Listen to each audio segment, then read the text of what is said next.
I'm naming it Agnes Peabody. Cabot. We got the Cabot. We're making it a habit here in Cabot Cove. Ba-ba-doo-ba. With the ladies auxiliary and theatrical concessions organization. The Cabot Cove. L-A-T-C-O.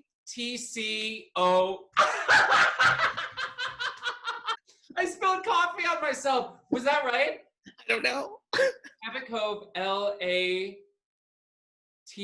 That was it. Cabot Cove, L-A-T-C-O.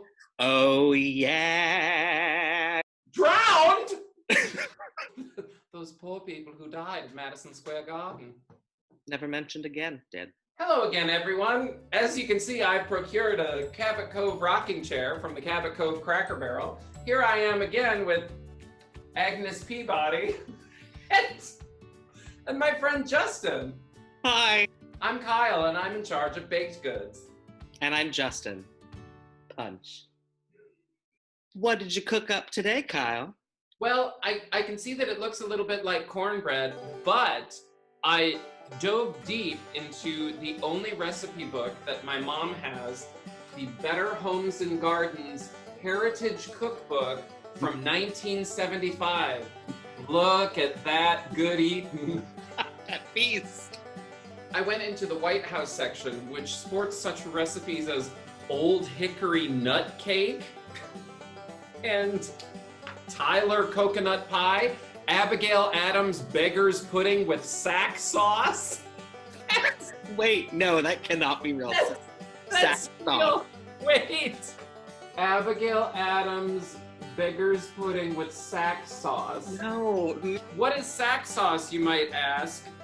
It looks like margarine, brown sugar, cherry, and lemon juice. Get your sack sauced with Abigail Adams. Sack sauce. But I didn't do any of those. Oh, there's also Madison cakes. There's your drag name for the day. But we went for Mary Todd Lincoln's Vanilla Almond Cake. I'm gonna let you know how it is.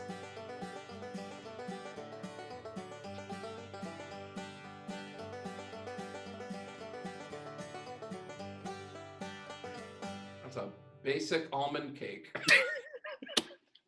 Mary Todd. I always do these recipes expecting that a recipe from the 1860s is going to be like smack bang full of flavor. We watched episode 3 of Murder, She Wrote. The Deadly Lady. We are back in Cabot Cove. So really, and it involves the Cabot Cove Harbor.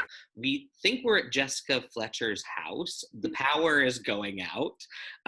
She's nervous because she's frantically typing on her typewriter. And just gotta finish this one chapter before the power gives out. Hurry up. And Ethan is there. Shoulder roll, wink, wink. The old sea captain.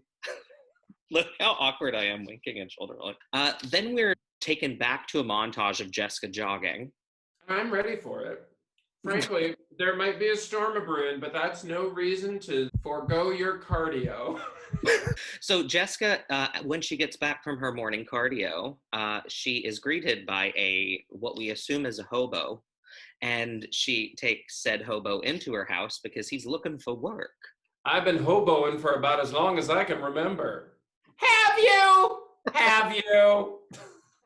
Jessica, however, ever savvy, says, well, I don't think you're a hobo because they don't say hobo and they just call it Bowen. So she's on to him. She invites him into her house and basically he offers to be her handyman. I love, we're only 10 minutes into the 3rd episode and she's got 2 suitors, and I like the fact that we're not shying away from a middle-aged woman who is sexually active. I love that. And she sure fries a good scrod. So as they've just met, she's invited this stranger into her house. She gets a call from the sheriff, who is Tom Bosley. Tom Bosley, which is the most on-the-nose casting. We have a murder mystery starring Angela Lansbury, and someone said, who else does it have in it? I was like, probably Tom Bosley. For sure. And he says, there's been trouble down at the pier, basically. And so she rushes down, and I'm not sure why they call Jessica whenever something happens. We're only in episode 3, and so much time has passed. I think she's got like 6 books by this point. And she's just the go-to gal for the sheriff to call. So Tom Bosley does not buy these ladies' story. So there is a cosmetics tycoon who... You know, the makeup maven, Stephen Earle. He was sailing with his 4 daughters, who were all heiresses... who are all heiresses to his... Air mattresses. Who are all air mattresses to his $100 million fortune. They say that they got caught in the storm that blew through last night unexpectedly, and he was tossed overboard. What kind of a storm was it? A deadly lady. Deadly lady, coming to blow ya. Deadly lady, gonna kill your father. That's the other thing that I love is that if you're in Maine, you say hurricane. Hurricane. You know, the first 2 walk off the boat and they're like, you know, in like normal sailing outfits. They're a little shaken. Clothes, shaken, but okay. Yeah, and then the third one walks off and she's wearing a perfect cream sweater, not touched whatsoever by the hurricane. Wardrobe? Perfectly ironed. She looks pristine. Oh, there we go. Look at that. And she's getting off the boat. This was the first thing that I knew that this was bullshit, because she was getting off the boat in this Liz Claiborne power suit in ivory. And then I was like, you wouldn't believe the storm we just weathered. And I was like, the storm on what? The set of the Oprah Winfrey Show? And boy, did Lisa Earle Shelby have some luggage. More like baggage. Jessica Fletcher gives her advice on the situation. She meets each of the girls. He turned Maggie into nothing but a dull housefrau. I doubt any of them will be wearing black for very long. So then we're privy to a 1-minute helicopter landing shot that supposedly has Mr. Shelby on it, who is some kind of a lawyer or high official. He's the asshole husband married into the family who we're meant to suspect. He's coming to save the day. So then Jessica basically questions the girls again, and Maggie confesses. She loses it and she says, you're right, I'm a housefrau and I did it, I shot him. And so they take Maggie in and arrest her. It was very calm. It was like, thank you for confessing. That was great of you. Please come with us to the police station. Then we get a side story about Nan's horse breeding Kentucky lover. He said he was flying in from Kentucky because when the hobo, Ralph, he got a collect call from Kentucky on Jessica's house phone. From Paris. The only Paris that matters, Paris, Kentucky. She said it must have been a short call to Paris. It was only $9. So here's what happened. They took in Maggie because she confessed to the murder, and then Jessica sees in the newspaper the man who she knows as Ralph the Hobo is actually Stephen Earle, the cosmetics tycoon and makeup maven. And he appeared and she served him scrod for breakfast. He polished off 2 plates of boiled scrod right there. After he was allegedly killed by his daughter. So this is how we know something is fishy. The scrod.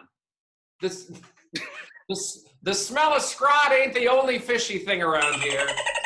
You're not astounded at all. As a matter of fact, you're full of clam dip. Then Maggie gets off. She said, takesies, backsies, it wasn't me. I didn't kill my father. Yeah, now that you've proved my father's not dead, I take back my confession that I murdered him. We get a moment on the beach where a pair of high heels are found, and they're pink high heels with 1 heel missing, so it's une heel. Half buried is the same as partially exposed. Duh. They assume that whoever had the heels on was the killer who shot the father. He looks peaceful, don't he? No, Mr. Cobb. He looks dead. And of course, with these sisters, everyone has very starkly different shoe sizes. It's a Cinderella story. It could only be one. So they actually try the shoe on, and it fits Nan, one of the sisters. Nan. This is my sister, Nan. They're going to take Nan into custody. Jessica says, Nan, please don't share any of the information that happened this evening. Please keep it absolutely confidential, because it turns out that the shoes were planted by her sister. What was her name? Lisa Marie. Lisa Earl Grey, Marie Shelby Presley, Foster Jenkins, Carls Jr. Jessica sets up Lisa to know about the heels, but Lisa spills the beans that she knows they're pink, so that gives her away. Jessica gets Lisa to confess. The only one who got any real love was Nan. And yes, I hate her too. She has the phone, the old rotary phone, laying off the hook so that Tom Bosley, the sheriff, can hear her confession. And also so she can't murder Jessica. We end the episode with, of course, Lisa gets taken in, and she says goodbye to everyone, and Ethan picks her up in his pickup truck because the fish are in the harbor, he says. It's That's good right. fishing. Shoulder roll, wink, wink. Gotta go slap some more scrod on the grill. Okay, so summary of this episode. Teach a man to eat scrod and be murdered by your own family. You can have 4 children with a woman and still be a successful makeup tycoon. Cabot Cove. Yeah. Man, my fly's down. Oh. I know you can't see it. I am familiar with most Anglo-Saxon words, Mr. Jones. I doubt any of them will be. Oh my word! I doubt any of them will be wearing black for very long. Good. I love that. He turned Maggie. That's peanut butter, that's jelly, and Lord knows what that is. Yeah, I guess so. Yeah, I guess so. Huh. Okay. Hello. I'm Kyle. I'm Kyle. Nope. Do we want to try and do the other one, Dad?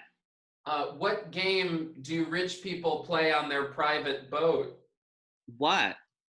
Yahtzee! Specify. Do you know what you wish? Are you certain what you wish is what you want? Ask the tree.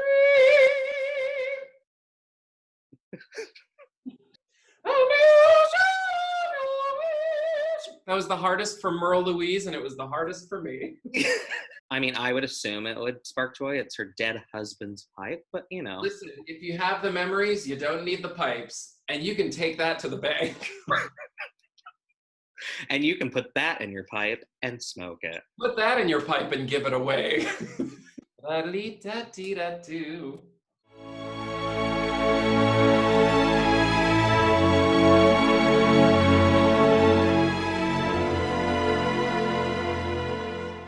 Get your sack sauced with Abigail Adams. Sack sauce.